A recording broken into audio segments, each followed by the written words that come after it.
Monsieur le maire. Alors, je voudrais apporter quelques commentaires, effectivement, sur ce rapport annuel. Nous y trouvons des données générales importantes sur la population brestoise et métropolitaine, confrontée à des situations de handicap, sur nos concitoyens usagers de la MDPH, sur la nature des droits ouverts et la répartition sur les 8 communes.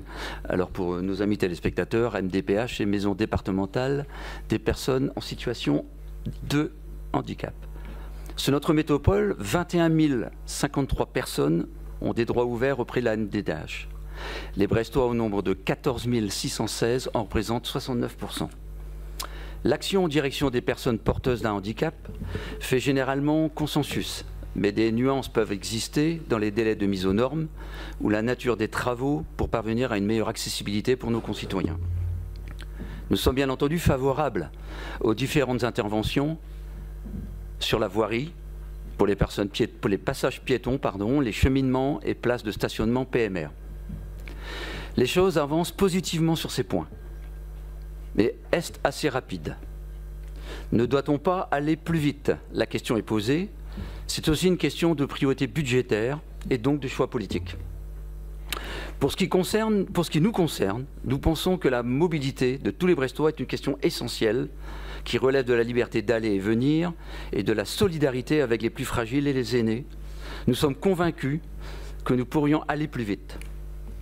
S'agissant des déplacements actifs, nous avons un point de satisfaction puisque vous avez commencé à mettre en œuvre à titre d'expérimentation Ville Amie des aînés.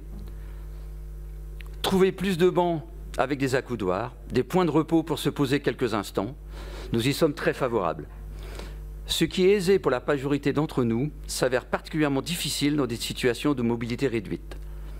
Il reste un point noir dans cette politique des déplacements actifs, c'est celui de l'état de nombreux trottoirs. La présence d'ornières, de racines, de dalles déchaussées, indépendamment même des obstacles supplémentaires engendrés par les travaux pour le tram et le BHNS, qui obligent à un véritable gincana quand ils ne dissuadaient pas certains de rester chez eux. Nous sommes régulièrement alertés sur ces sujets.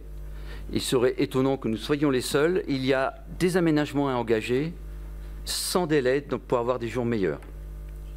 Nous évoquons aussi depuis plusieurs années la question des incivilités du quotidien. Nous y préconisons depuis bientôt 4 ans des actions à mettre en œuvre en direction des Brestois et des bailleurs sans que nous n'ayons eu de retour sur leur prise en compte et des démarches effectuées en ce sens.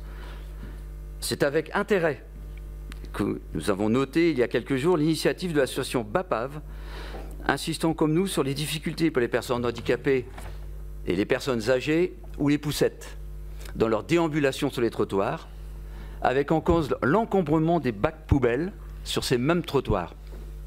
Nous le savons, tous les immeubles, notamment dans les bâtis anciens, ne sont pas équipés de locaux pour la partie commune pour les entreposer. Au moment où des grands projets comme Siamorphose vise à rénover le centre reconstruit, il ne faudrait pas oublier, ce qui n'est pas un détail, le local poubelle. C'est ce que nous recommandons depuis longtemps. Les piétons sont également gênés par les engins de déplacement personnel